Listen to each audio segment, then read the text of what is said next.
Well, I think that it's appropriate to start with the games yesterday because they do, I think, set the scene for tonight. Because all three of us thought famous Jameis would be an upgrade over Deshaun Watson. Famous Jameis. He was. Big upgrade. But I didn't think he'd be good enough to engineer a win. And now he really engineered it too, yes, man. He it did. wasn't like they played up 29-3 and then had to hold on for dear life. 334 and 3 touchdowns. Mm-hmm. And with that, the Steelers are in first place by themselves. And if they win tonight, they'll have a game lead on Baltimore going into the bye. And then what happened in Cincinnati, too. I don't want to ignore that because the Steelers are a win away from a 3-game lead on the Bengals at the halfway point of the season. And if I'm not mistaken, all three of us had Cincinnati before the season started as either a playoff team or AFC North champ. So thank you, Cleveland. Thank you, Philly. Two cities I generally hate for their teams coming through for us and giving us a golden opportunity tonight against a very bad football team to put ourselves in position to, at worst case scenario, make the playoffs, but best case scenario, win the division. The Ravens now have had 2 games against the Raiders and Browns where they had a fourth quarter lead and they were a big favorite and they lost both times. And those we call out the Tomlin games. They have these games too. And we need to make sure that we don't do that tonight against the Giants and give one back that we're supposed to win.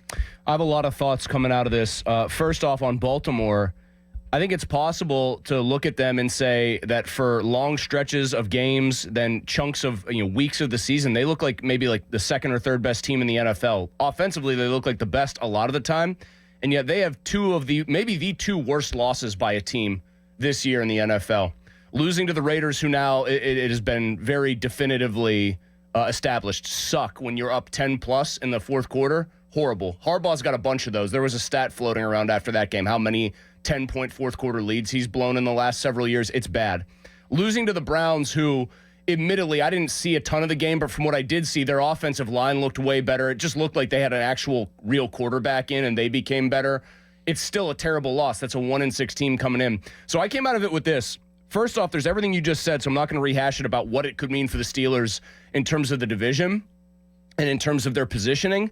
But looking at that back half of the schedule now, where all of your division games, all 6 of them are going to be clustered, the Browns with Winston look a little more dangerous just because you saw them beat Baltimore the way that they did.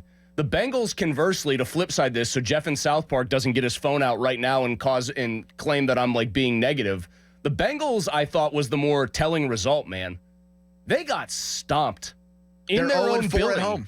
Well, in their own building, they got smashed. Halloween is days away, and they still haven't won a game at home this year. Pony, I don't think that the Eagles are like a great football team. I really don't. I think they have their share of warts. Now, maybe that's because I see so many Eagles fans bitch about them on Twitter constantly, and I have like a poisoned viewpoint there.